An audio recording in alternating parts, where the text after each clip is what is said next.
तो हेलो बच्चों, कैसे हो सब लोग।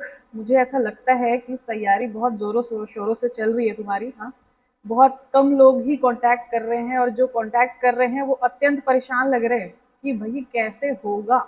अभी जो सबसे बड़ा प्रॉब्लम चल रहा है ना सबके दिमाग में, मुझे पता है जितने कांटेक्ट कर पा रहे हैं और कुछ जो कांटेक्ट नहीं कर पा रहे, सबके दिमाग में ऑलमोस्ट बेटा यही चल रहा है कि इतने दिनों में हम कैसे सिलेबस खत्म करेंगे, हम कैसे अपना नीट 2024 क्रैक करेंगे। तो इसके लिए ना अब मैंने सोचा कि यार एक एक बच्चों को बताने से अच्छा है कि मैं आपके लिए सबके लिए एक वीडियो बना देती हूँ, जिसको देख के शायद आप थोड़ा सा मोटिवेट भी हो जाओगे और जो भी स्ट्रैटेजी नहीं बना पा रहे हैं कि पढ़ना कैसे है, उनके लिए भी एक हेल्प हो जाएगा।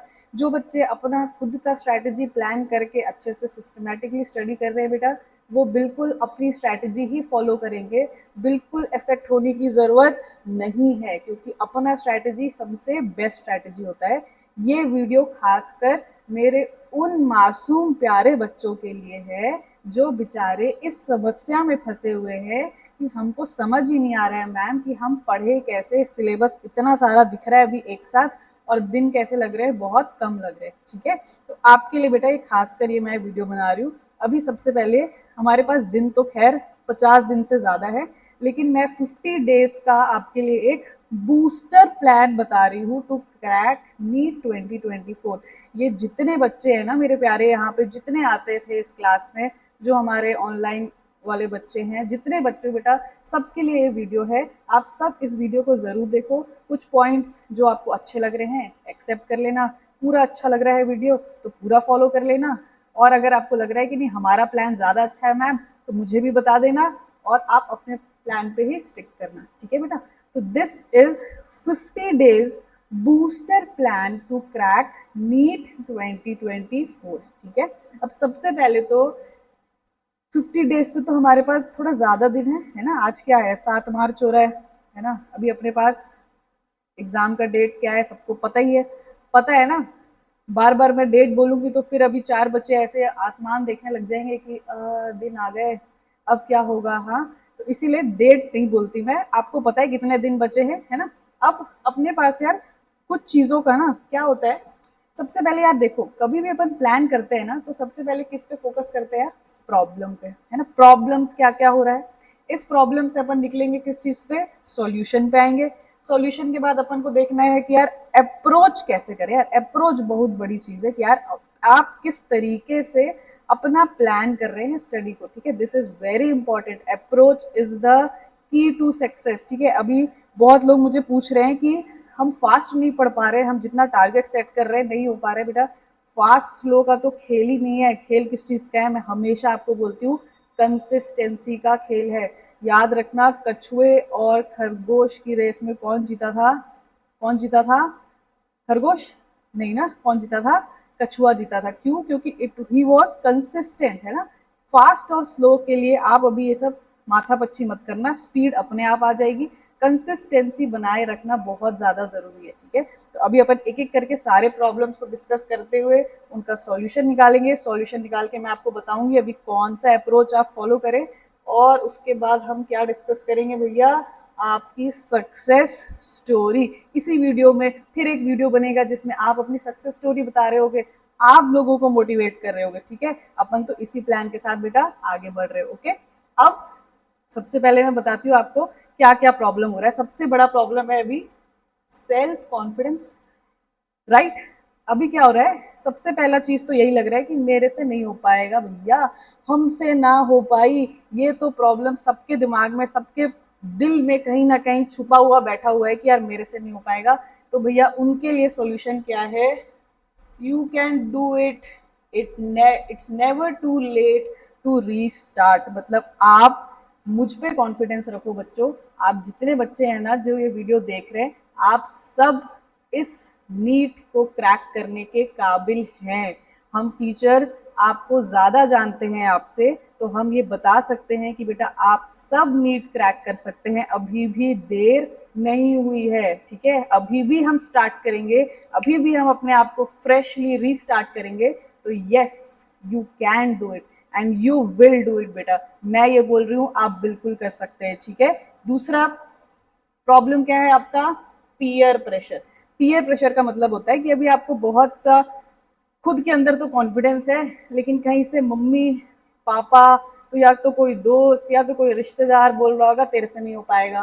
पहले तो एक था हमसे नहीं हो पाएगा वाला प्रॉब्लम, अब एक दूसरा प्रॉब्लम क्या है, जो सामने बैठ के साथ वाले बोल रहे होंगे तेरे से नहीं हो पाएगा, तेरे बस की बात नहीं है। तो भैया इनके लिए क्या करना है बेटे, ये क्या है, चेहरे का ये कान है ना, एक कान से सुनो और दूसरे कान से क्या करना है, निकाल देना है अभी इन बातों को।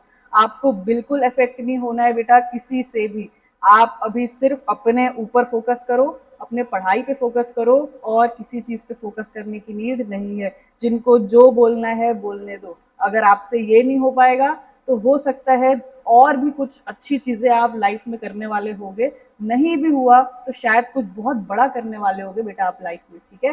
बट लोगों का सुन के कभी अपने ऊपर सेल्फ डाउट मत करना, ठीक है। किसी की भी बात सुनने की जरूरत नहीं है, चाहे वो आपके पेरेंट्स ही क्यों ना हो, जो आपको डीमोटिवेट कर रहे हो कहीं ना कहीं किसी भी तरीके से। तो ऐसे डीमोटिवेशन से बिल्कुल भाग जाओ दूर, बिल्कुल भाग जाओ दूर। एक कान से सुनो दूसरे कान से निकाल दो।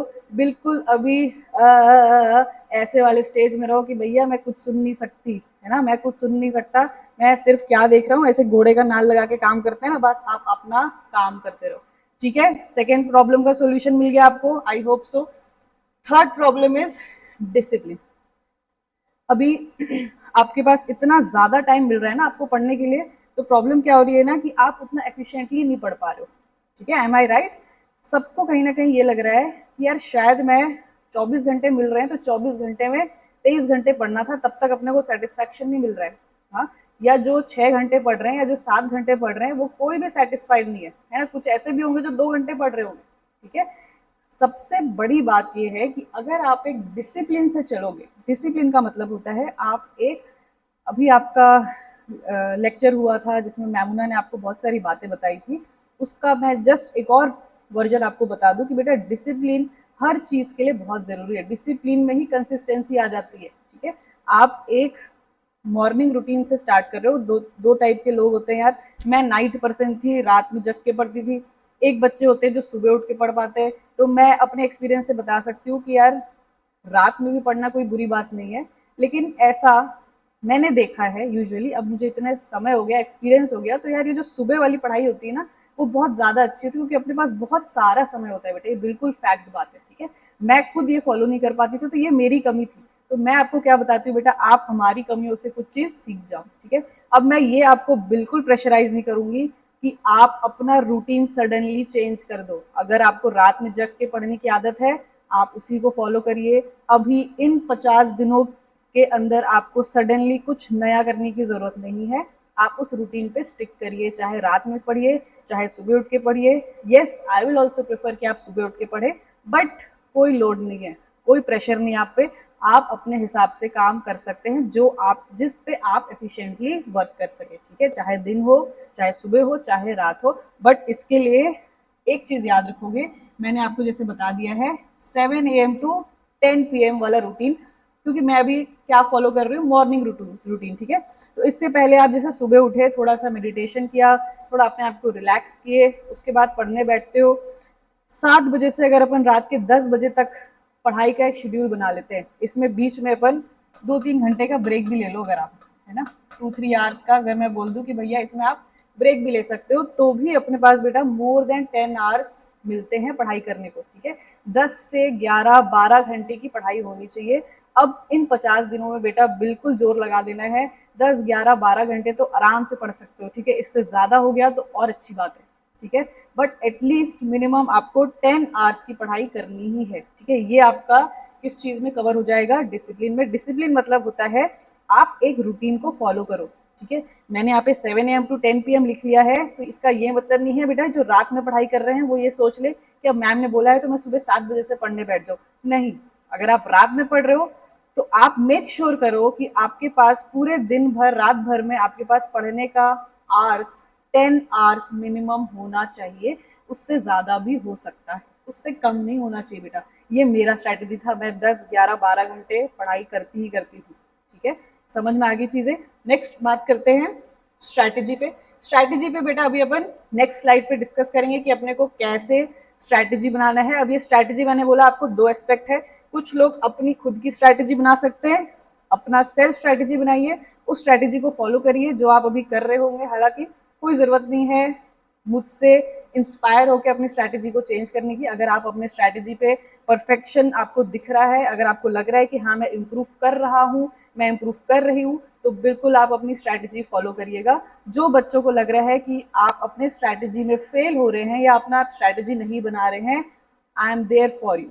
ठीक है, लिखा है ना मैंने यहाँ पे, I am here for you, तो वो मेरी स्ट्रैटेजीज फॉलो कर सकते हैं। क्लियर है? Next is self analysis. ये आपको मैंने शुरुआत से बोला है बेटा, अपने आप को एनालिसिस करना ना सबसे बड़ी चीज होती है। ये इसको मैंने ना इसलिए प्रॉब्लम में रखा है कि आप यही नहीं करते हो। आप कभी शुरू से अपना कमी नहीं गिनते हो। लोगों का काम क्या होता है कि उंगली दिखाना ना, तूने ऐसा किया है, तेरी ये गलती, क्वेश्चन में ऑप्शन में ये गलत था, क्वेश्चन में ऐसा नहीं हुआ, फिजिक्स केमिस्ट्री एक साथ बहुत सिलेबस दे दिया, आपने ऐसा सिलेबस दिया इसीलिए मैं नहीं पढ़ पाया। तो अपन क्या करते हैं, पॉइंट आउट करते हैं ना फिंगर्स, ये एक उंगली इधर दिखा रहे तो 3 उंगली कहाँ है, अपनी तरफ। तो आप अपने आप को एनालिसिस करना बेटा। ठीक है, अपने आप को एनालिसिस करने का मतलब होता है हर एक क्वेश्चन जो आपसे गलत हो रहा है, चाहे वो यहाँ के मॉक टेस्ट में हो रहा है, चाहे आप अभी खुद के प्रैक्टिस कर रहे होंगे घर पे, उस टेस्ट में अगर जो भी क्वेश्चन गलत हो रहा है उनको डीपली एनालिसिस करो कि यार ये मेरे से गलत क्यों हुआ, मैंने क्या सोचा था ये कॉन्सेप्ट और ये एक्चुअली में क्या है। इस तरीके का एनालिसिस होना चाहिए। उस क्वेश्चन के बगल में रीजन लिखा होना चाहिए कि मैंने लैक ऑफ स्टडी किया, मैंने ओवर कॉन्फिडेंस में ये आंसर बताया, या मैंने ये कॉन्सेप्ट कभी पढ़ा ही नहीं था, तुक्का मार के आया। ये एनालिसिस बहुत ज़्यादा ज़रूरी है। ठीक है, अब इन दिनों के लिए भी बहुत ज़्यादा ज़रूरी है बच्चों। क्लियर हो गई बातें? अब हम कहाँ तक पहुँच गए?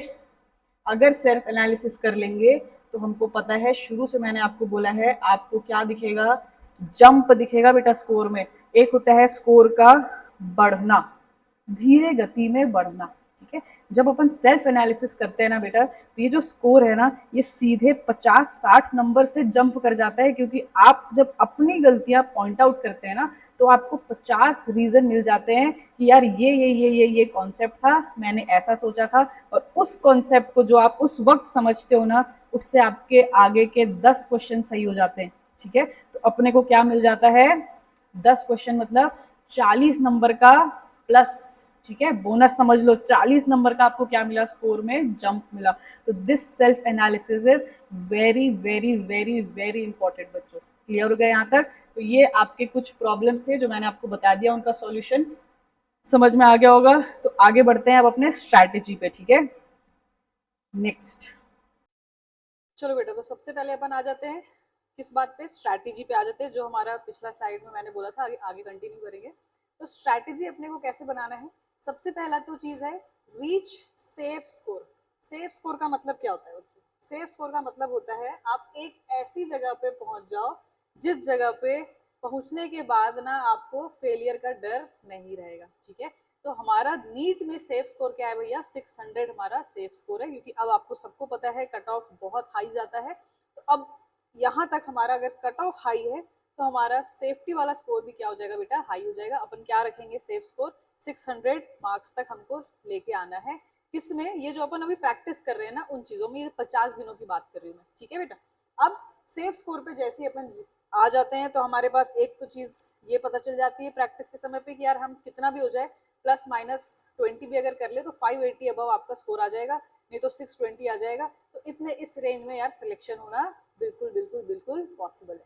ठीक है, तो अब इसको करने के लिए क्या करना है, ये 50 डेज प्लान को बेटा मैंने 30 दिन और 20 दिन में डिवाइड किया है। ठीक है, अब इतना थोड़ा मोड़ा तो मैथ्स आता ही होगा ना। 50 को अगर अपने को डिवाइड करना है, डिवाइड नहीं बोलना चाहिए, 30 और 20 को ऐड करेंगे तो क्या क्या होगा भैया, 50 होगा। तो वो 50 डेज में, 30 डेज में अपन क्या करेंगे बेटा, थियोरेटिकल अप्रोच रखेंगे अपना।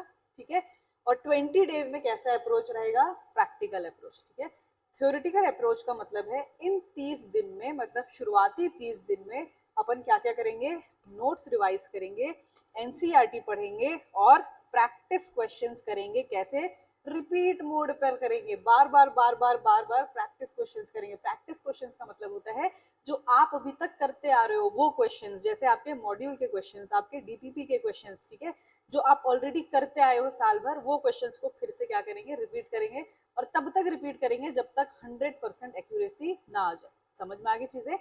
तो पहला 5 दिन, अब मैं आपको एक एक करके जब सब्जेक्ट को बताऊंगी ना, जैसे 30 दिन है, तो इस 30 दिन में अपने पास 3 सब्जेक्ट है, फिजिक्स, केमिस्ट्री और बायोलॉजी। तो 10 दिन फिजिक्स को दे दिया, 10 दिन केमिस्ट्री को दे दिया और 10 दिन बायो को दे दिया, ठीक है। उन 10 दिन में पहला 5 दिन नोट्स और एनसीईआरटी रिवाइज कर लिया।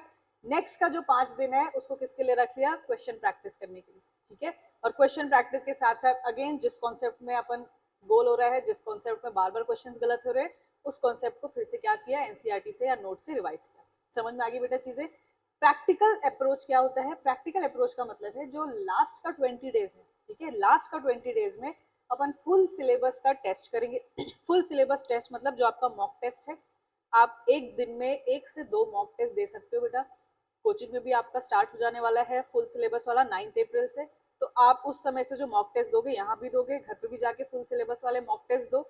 कम से कम एक दिन में 1 से 2 मॉक टेस्ट आपको देना रहेगा। क्यों 1 से 2 बोल रही हूँ मैं? क्योंकि उस टेस्ट को देके खत्म नहीं कर देना है, उसका क्या करना है बेटा, तगड़ा एनालिसिस करना है। तगड़ा एनालिसिस का मतलब होता है आप एक एक क्वेश्चन का देखोगे, जहां पे भी अगर आप मान लो 100 क्वेश्चन सॉल्व किए हो, एग्जाम्पल बता रही हूँ मैं, उस 100 क्वेश्चन में आपसे 30 क्वेश्चन बेटा गलत हो जाते हैं, ठीक है, 50 क्वेश्चन गलत हो जाते हैं, तो वो 30 क्वेश्चन में क्यों गलती हुई है, क्या था उसका आंसर, क्यों था, उस पर्टिकुलर उस क्वेश्चन का आप टेक्स्ट जाके वापस से रिवाइज करेंगे। समझ में आ गया? तो ये आपका क्या रहेगा बेटा, प्रैक्टिकल अप्रोच, जो आप प्रैक्टिस करके पूरा करोगे। समझ में आ गई चीजें?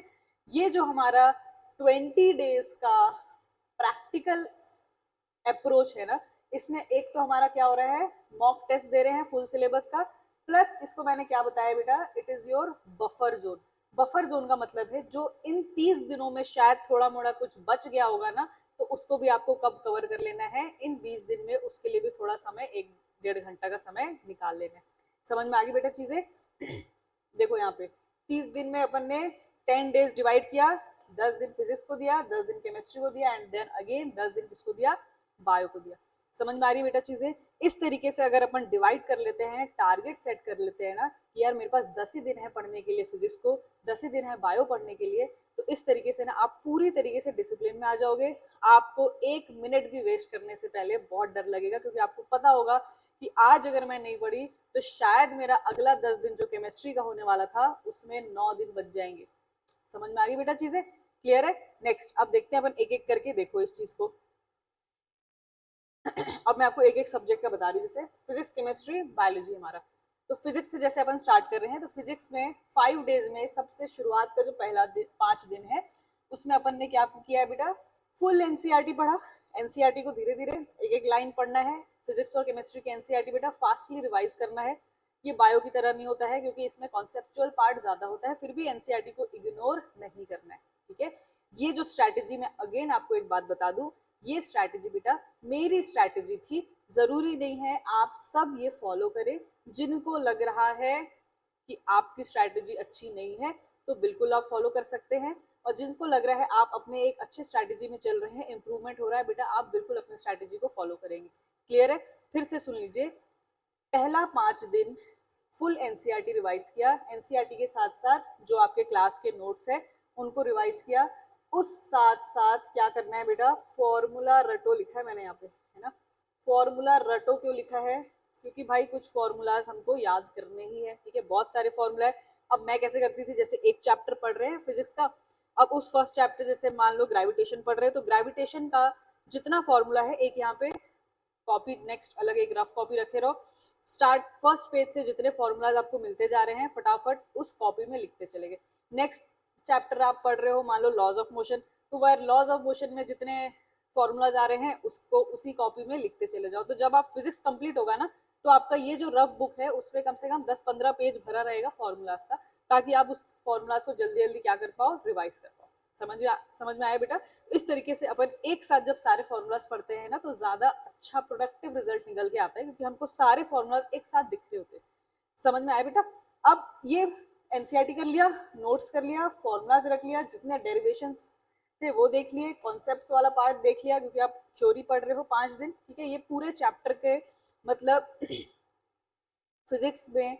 अब यार कुछ बच्चे सोच रहे होंगे 5 दिन में करना कैसे पॉसिबल है। यार 5 दिन में करना पॉसिबल है, क्यों? क्योंकि आपको मैंने क्या बोला, अगर आप रूटीन से पढ़ रहे हो, अगर 7 बजे से 10 बजे रात तक पढ़ रहे हो, या जो रात में पढ़ाई कर रहे हैं, जो भी अपना रूटीन फॉलो कर रहे हैं, मैंने बोला आपको मिनिमम आवर्स कितना है आपका, 10 आवर्स अगर है पढ़ने का, मिनिमम बता रही हूँ मैं, ठीक है। मैक्सिमम तो भैया 16 घंटे भी हो सकते हैं, 15-16 घंटे भी हो सकते हैं, अपनी अपनी एफिशिएंसी के हिसाब से, ठीक है।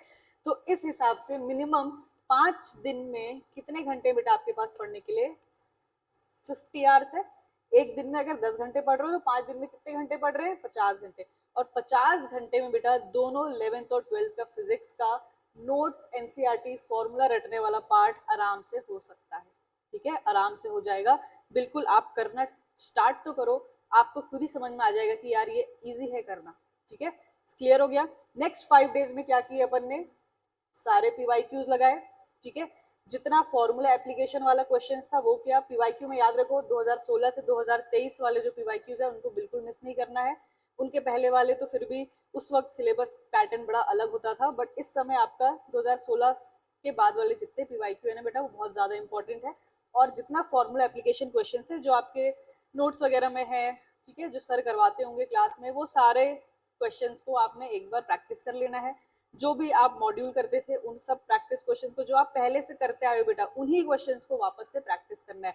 मैं अगेन बोलूंगी बेटा, क्वांटिटी पे डिपेंड नहीं करना है, क्वालिटी स्टडी होनी चाहिए, ठीक है। 1 मिलियन क्वेश्चन करना is not a solution. Solution ये है कि आप भले 100 क्वेश्चन करो, बट वो 100 क्वेश्चन के 100 कॉन्सेप्ट आपके दिमाग में इस तरह छप जाने चाहिए कि उस 100 कॉन्सेप्ट से आप आगे आने वाले 1 मिलियन क्वेश्चन बना सको, ठीक है। ऐसा नहीं होना चाहिए कि क्वांटिटी के पीछे भागते भागते जल्दबाजी में अपन कॉन्सेप्ट ही स्किप करते करते रटते रटते क्वेश्चंस को बढ़ते चले गए, नंबर ऑफ क्वेश्चंस ज्यादा करने के लिए। क्लियर है बेटा। अब पीवाईक्यू, फॉर्मूला एप्लीकेशंस, क्वेश्चंस जो आपके मॉड्यूल्स हैं, ये सबको नेक्स्ट 5 डेज में आपको कवर कर लेना है। 5 डेज मतलब 50 घंटे में पूरा फिजिक्स का क्वेश्चंस जितना अभी तक आपने किया था, जितना अभी तक आपने पीवाईक्यू देखा था, जितना हमने यहाँ पे संडे टेस्ट में दिया था, वो सबको बेटा आपको कवर कर लेना है। क्लियर हो गया। नेक्स्ट आते हैं, again same goes for chemistry. Chemistry में भी क्या किया, पहला शुरुआत का 5 दिन फुल एनसीईआरटी, देन फॉर्मूलाज और नोट्स, ठीक है। नोट्स रिवाइज किया, एनसीईआरटी फटाफट रिवाइज किया, फॉर्मूलाज रिवाइज कर लिए। अगले 5 दिन में again PYQ and applied questions. आपको अभी जैसे ऑर्गेनिक के वीडियोस आ रहे हैं, बहुत सारे क्वेश्चंस, अच्छे अच्छे क्वेश्चन सर बता रहे हैं, तो आप उन वीडियोस के थ्रू अलग अलग क्वेश्चंस को कर सकते हैं, ठीक है बेटा। ये इस तरीके से आप जाओगे तो क्या होगा ना, जब आप थ्योरी ताजा ताजा पढ़े रहोगे तो आपको ये 5 दिन में क्वेश्चंस करने में बहुत आसानी होगी, क्योंकि आपको फॉर्मूलाज बेटा अच्छी तरीके से रटा रटाया रहेगा सब चीज का, तो आप बहुत इजीली अप्लाई कर सकते हो। क्लियर। नेक्स्ट आते हैं, अब यार ये फिजिक्स केमिस्ट्री तो खैर मेरा सब्जेक्ट है नहीं, बट मैंने क्योंकि जो मैंने किया है मैं बस आपसे वो शेयर कर रही हूँ। इससे इसको और बेहतर कैसे बनाना है बेटा, आप बिल्कुल अपने फैकल्टी से बात कर सकते हैं, वो आपको और अच्छा आइडिया देंगे कि यार इसको और कैसे तरीके से बेहतर कर सकते हैं। क्लियर है। नेक्स्ट आते हैं बायोलॉजी वाले पार्ट पे। बायोलॉजी वाले पार्ट में अगेन 5 डेज एनसीईआरटी रीडिंग रहेगा, शुरुआत का 5 दिन, और साथ साथ किसको पढ़ोगे अपन, नोट्स को पढ़ोगे। अब बायोलॉजी में यार एनसीईआरटी रीडिंग में ना थोड़ा ज्यादा ध्यान देना है, ठीक है, क्योंकि ये बायोलॉजी का सबसे इंपॉर्टेंट पार्ट है। ये जो शुरुआत का 5 दिन है ना, वो आपके लिए ज्यादा जरूरी है बायो में, ना कि क्वेश्चन से ज्यादा जरूरी है एनसीईआरटी, ठीक है। एनसीईआरटी जब पढ़ेंगे तो यार मल्टीपल कलर के पेन्स लेके बैठो बच्चों, मल्टीपल कलर के पेन्स लेके बैठे, एक एक लाइन को धीरे धीरे समझते हुए, अंडरलाइन करते हुए, बॉक्स बनाते हुए, जहां पे भी डाटा आ रहा है, फिगर वाला क्वेश्चन दिख रहा है आपको, अपने दिमाग में क्वेश्चन फ्रेम होने चाहिए, उस तरीके से धीरे धीरे एनसीईआरटी को रिवाइज करना है। 5 दिन में मतलब 50 घंटे में आपको 11th और 12th दोनों की बायोलॉजी एनसीईआरटी कंप्लीट कर लेनी, ठीक है, हो जाएगा। जिसको ऐसा लग रहा है नहीं हो पाएगा बेटा, कुछ तो होगा ना यार, आप चालू तो करो। 90% तो हो जाएगा, 85% तो हो जाएगा, 70% तो हो जाएगा ना, हो जाएगा।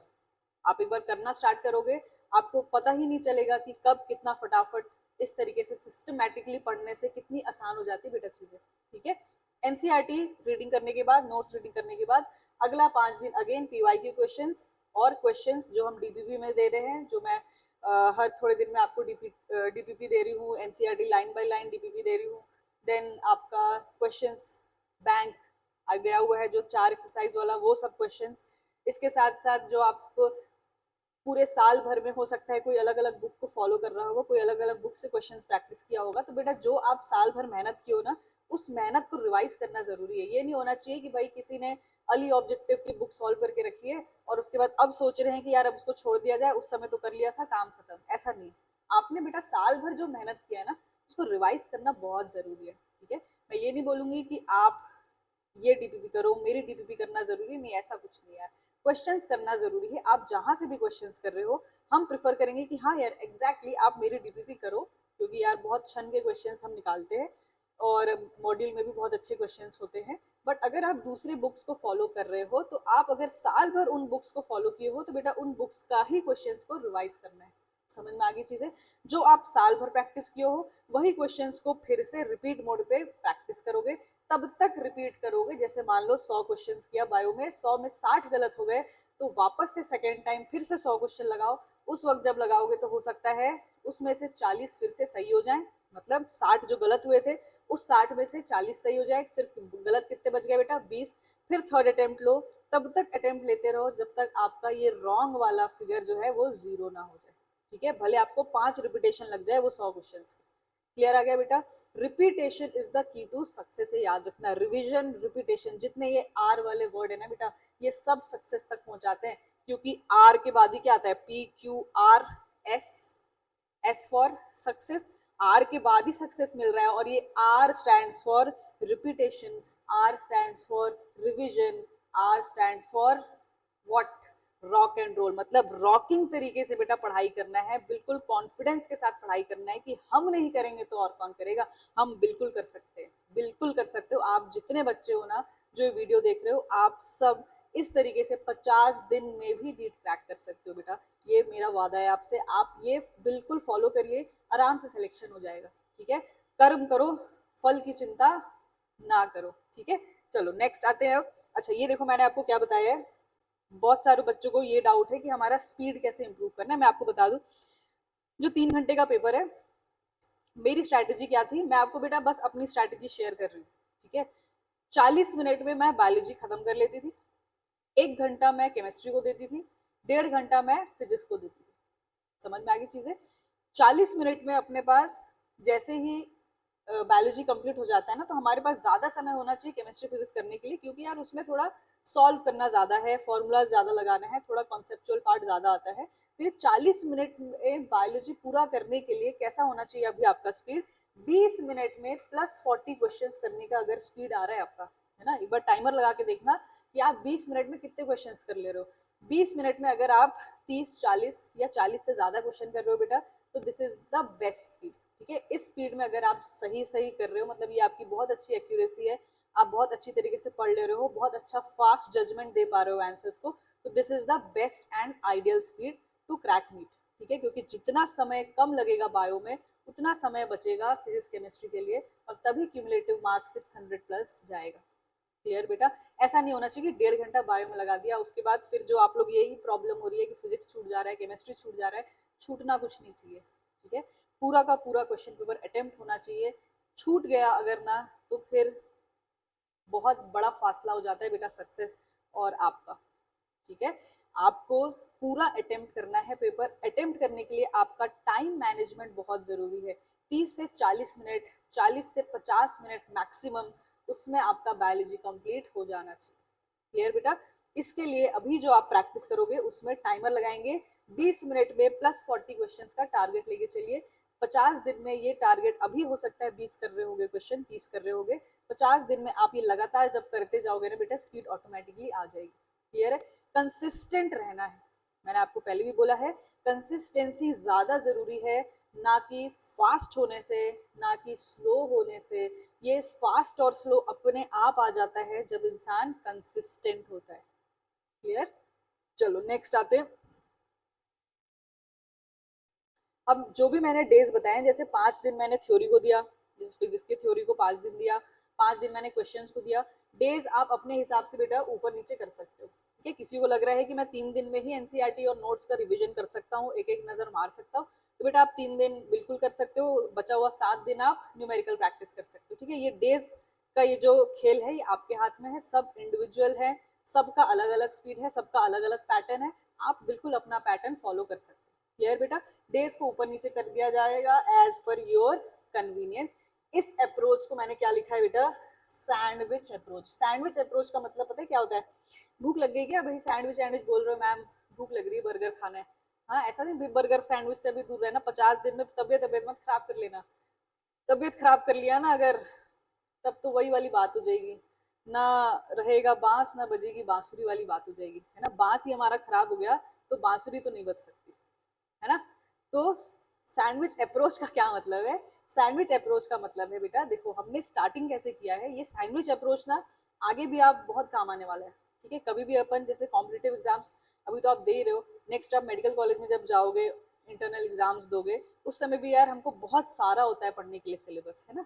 इस समय भी आपके पास बहुत सिलेबस है पढ़ने को, तो इसको रिविजन करते हुए कैसे रिटेन करना है ना दिमाग में, इसके लिए बेस्ट अप्रोच रहता है जो अपन ऑलरेडी कर चुके हैं। कैसे किए हैं, देखो हमने पहले शुरुआत के 30 दिनों में क्या किया था, एनसीईआरटी और नोट्स किया था, सॉरी शुरुआत का 10 दिन एक एक सब्जेक्ट का एनसीईआरटी और नोट्स रिवाइज किया था।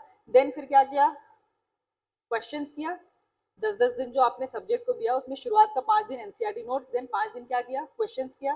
फिर आपका ये पूरा कितने दिन में कंप्लीट हो जाता है, 30 डेज हो जाते हैं तीनों सब्जेक्ट के, डन। देन बचा हुआ 20 डेज में अपन क्या करते हैं, मॉक टेस्ट देते हैं फुल सिलेबस वाला, 1 से 2 मॉक टेस्ट, जिसका अपन क्या करते हैं, तगड़ा एनालिसिस। तगड़ा एनालिसिस मतलब स्ट्रॉन्ग एनालिसिस किया, उस स्ट्रॉन्ग एनालिसिस से जहां जहां क्वेश्चंस गलत हो रहे थे उसको अपन वापस से किससे रिवाइज कर रहे थे बेटा, एनसीईआरटी से। तो अगर शुरुआत में भी एनसीईआरटी है, बाद में भी एनसीईआरटी है, तो यार ये बीच वाले क्या है आपके, चीज हो गए। एनसीईआरटी एनसीईआरटी क्या हो गया, ब्रेड हो गया। ब्रेड बटर और चीज का कॉम्बिनेशन ही हमारा क्या है, सैंडविच अप्रोच। मतलब स्टार्टिंग भी एनसीईआरटी से कर रहे हो, एंडिंग भी एनसीईआरटी से कर रहे हो, और एनसीईआरटी ही तो हमारी जन्म पूंजी है भैया नीट के लिए, है ना। तो ये एनसीईआरटी शुरुआत एंड इस तरीके से करते हुए इस अप्रोच के साथ बिल्कुल आपको अच्छी तरीके से छप जाएगा बेटा दिमाग में एनसीईआरटी, एक एक लाइन आपको विजुअल होगा एग्जाम में। क्लियर, नेक्स्ट आते। अब कुछ बच्चों को क्वेश्चंस आ रहे होंगे दिमाग में कि मैम ये बोलना तो आसान है कि हाँ 10 दिन में कर लो फिजिक्स कर लो, 10 दिन में केमिस्ट्री कर लो, बड़ा आसान तरीके से मैम आपने बोल दिया। तो वो जो कुछ बच्चे हैं मेरे मासूम से इधर बैठे होंगे, सोच रहे होंगे, ऐसा माथा पकड़ के बैठे होंगे, वीडियो देख रहे होंगे, उनके लिए देखो मैंने पहले क्वेश्चन लिख दिया बेटा आपका। अब आपको मैं इतनी अच्छी तरीके से समझने लग गई हूँ ना, मुझे ऐसा लगता है कि ना यार मैं कुछ भी चीज बोलती हूँ ना तो मेरे को ऐसा लगता है कि एक बच्चे का हाथ खड़ा हो रहा है कि मैम ऐसा कैसे, आप ऐसा कैसे बोल सकते हो, है ना। तो ये मैंने पहले ही लिख रखा है। क्या है आपका सवाल, देखो पहला सवाल क्या है, इतना सिलेबस कैसे होगा इतने कम दिनों में, यही था सवाल। ठीक है, ऐसा मुंह बना के बैठे होगे अभी तो इतना सिलेबस कैसे होगा मैं बता देती हूँ। जिनसे हो जाएगा बेटा बहुत अच्छा, ठीक है, जिनसे हो गया पूरा सिलेबस इस तरीके से करने में 100% सिलेबस कवर हो गया बेटा, बहुत अच्छी बात है ना, बहुत अच्छी बात है, आपने कर लिया, अप्रिशिएट करूंगी मैं। नहीं हो रहा है तो, जिनसे नहीं हो रहा है ना उनके लिए मैं एक बात बता दूं, 85% सिलेबस से भी 600 प्लस मार्क्स आ जाते हैं बच्चे। 85% सिलेबस भी आपने अच्छी तरीके से कवर कर लिया ना तो भी आप 600 प्लस मार्क्स स्कोर कर सकते हो बेटा, ये बहुत बड़ी बात है। और ये मेरा एनालिसिस है इतने दिनों से, जितने हमारे टॉपर्स हैं, जितने हमारे नीट टॉपर्स हैं, एम्स टॉपर्स हैं, उन सब से बात करके मुझे ये पता चला है कि वो टॉपर्स भी कभी पूरा सिलेबस करके ऐसा हुआ है। ऐसे तो बहुत सारे टॉपर्स हैं जो 100% सिलेबस करके गए हैं, लेकिन ऐसे भी टॉपर्स हैं बेटा जो 85% सिलेबस तक ही करके गए थे। ठीक है, लेकिन 85% सिलेबस कैसे 85% करते हैं, जिस सिलेबस का जिस चैप्टर का वेटेज ज्यादा उस पर ज्यादा फोकस किया गया, उन चैप्टर्स को बिल्कुल नहीं छोड़ना है, और जिनका वेटेज कम है वो भले छूट भी जाए तो ठीक है, ठीक है तो नहीं बोलना चाहिए मेरे को। कोशिश तो क्या करना है यार, 100% कोशिश करना है। वाई टू टेक रिस्क, है ना, वाई टू टेक रिस्क मैंने लिखा है कि भैया हो पा रहा है तो 100% यार वेरी गुड, कर लिया तो बहुत अच्छी बात है।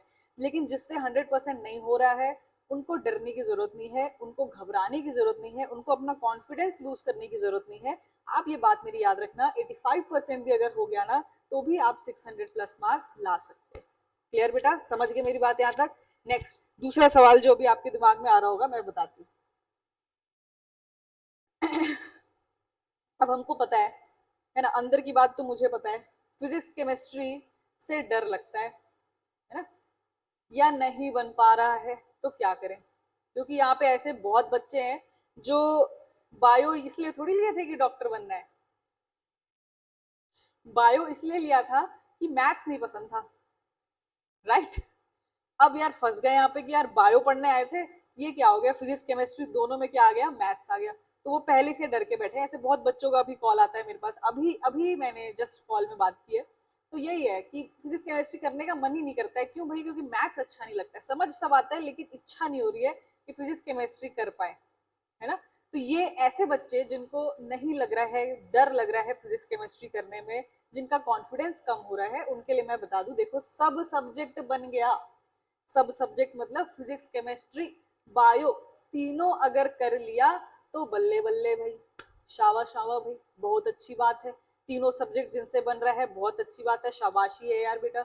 लेकिन जिनसे ऐसा हो रहा है कि फिजिक्स केमिस्ट्री हमको डर लग रहा है, अरे भाई बिल्कुल छोड़ के तो नहीं जाओगे, है ना? छोड़ के तो जा ही नहीं सकते, तीनों सब्जेक्ट का क्या है, इक्वल इंपॉर्टेंस है ना नीट में।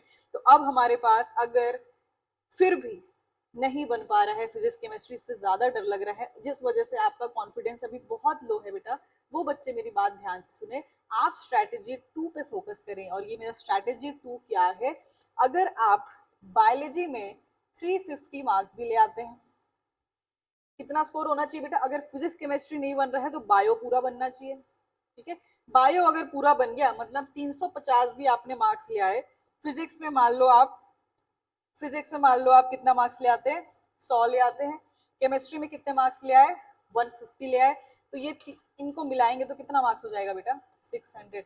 600 ही हमारा क्या था, सेफ स्कोर था, ठीक है? तो ये करने के लिए अगर फिजिक्स केमिस्ट्री नहीं बन रहा है तो जो छोड़ के बैठ गए कि मेरे से नहीं हो पाएगा, अब नीट फिजिक्स के क्वेश्चन 10 क्वेश्चन किया, उसमें से 4 क्वेश्चन बना, 6 क्वेश्चन नहीं बना, मेजोरिटी क्वेश्चन तो बन नहीं पा रहे हैं, मेरे से तो नहीं हो पाएगा, नीट छोड़ो, पढ़ाई बंद कर देते हैं। बेटा नहीं, ऐसा नहीं करना। आप क्या कर सकते हो, आप बायोलॉजी में ज्यादा फोकस कर लिया। बायोलॉजी में ज्यादा फोकस का मतलब है 350 मार्क्स आपको बायोलॉजी में ले आना है। फिजिक्स का 100 मार्क्स चाहिए, केमिस्ट्री का 150 मार्क्स चाहिए। इनको रिवर्स भी कर सकते हो भैया, जिनका फिजिक्स अच्छा है वो 150 मार्क्स फिजिक्स में ले आओ, जिनका केमिस्ट्री अच्छा है वो 150 मार्क्स केमिस्ट्री में ले आओ।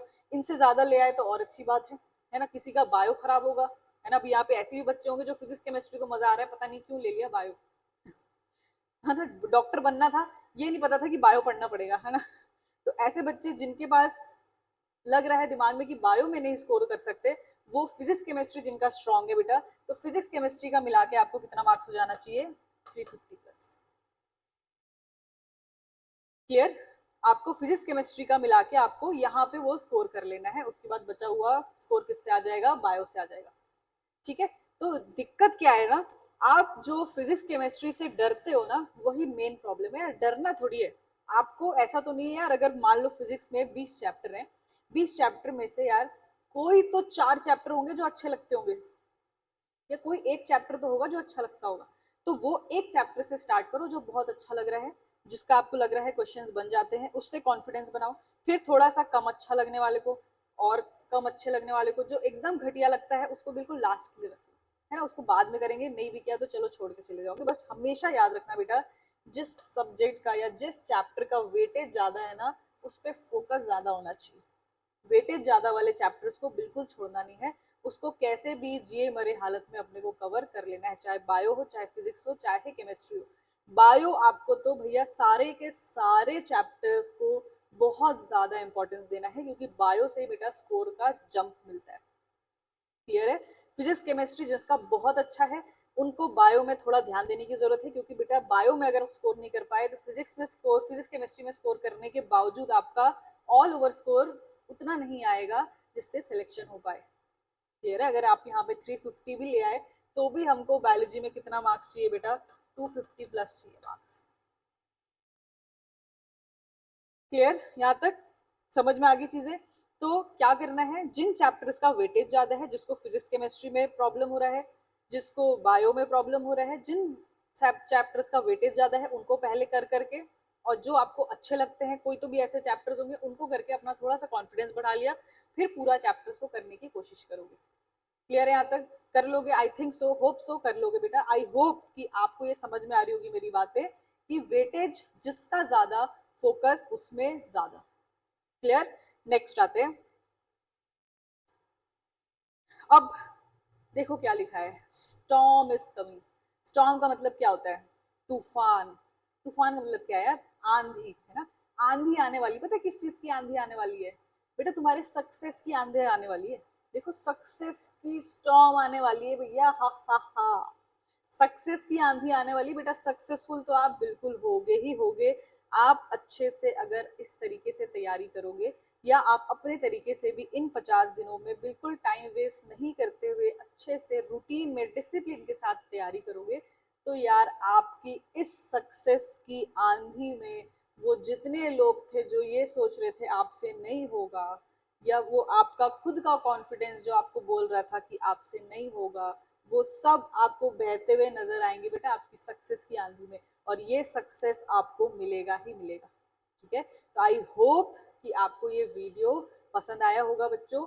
आपको ये जितना डाउट्स था, जो धीरे धीरे करके कोई बहुत लोग पूछ पा रहे थे, जो नहीं पूछ पा रहे थे, मैसेज कर रहे थे कि क्या करना है, कैसे करना है, जो आप परेशान हो रहे थे बच्चों, इस तरीके से बेटा आप पढ़ाई करो इन 50 दिनों में। खैर अभी 50 दिन से ज्यादा है आपके समय के पास समय, तो यार जितना आपके पास समय बच रहा है ना, ज्यादा से ज्यादा समय हमारे पास प्रैक्टिस वाला, प्रैक्टिकल वाला अप्रोच के लिए रहना चाहिए, जो हमारा बफर जोन है, जहाँ पे अगर कुछ छूट गया तो आप यहाँ पे प्रैक्टिस वापस से कर सकते हो, बफर जोन का समय हमारा बढ़ जाएगा। ठीक है? जितना जल्दी हो पाए, 10 दिन से 8 दिन में अगर कंप्लीट हो जा रहा है सब्जेक्ट, 10 दिन से कि कोई सब्जेक्ट 11 दिन में कंप्लीट हो रहा है, तो यार एक जो बफर जोन का टाइम जा रहा है, तो इस तरीके से आप बैलेंस कर सकते हो। समझ में आ गई बेटा चीजें? तो इस तरीके से आई होप कि आपका प्रिपरेशन बहुत अच्छी तरीके से और अच्छी तरीके से करते करते बिल्कुल आप सक्सेसफुल हो जाओगे। ऑल द बेस्ट बच्चों, all the very very very best. आप अपनी तैयारी अच्छे से करिए, कहीं भी कुछ भी डाउट होता है हम हमेशा आपके साथ हैं। कभी भी आप मैसेज करिए, कभी भी आप कॉल करिए, we are always there for you. Okay? All the best एसवीएंस।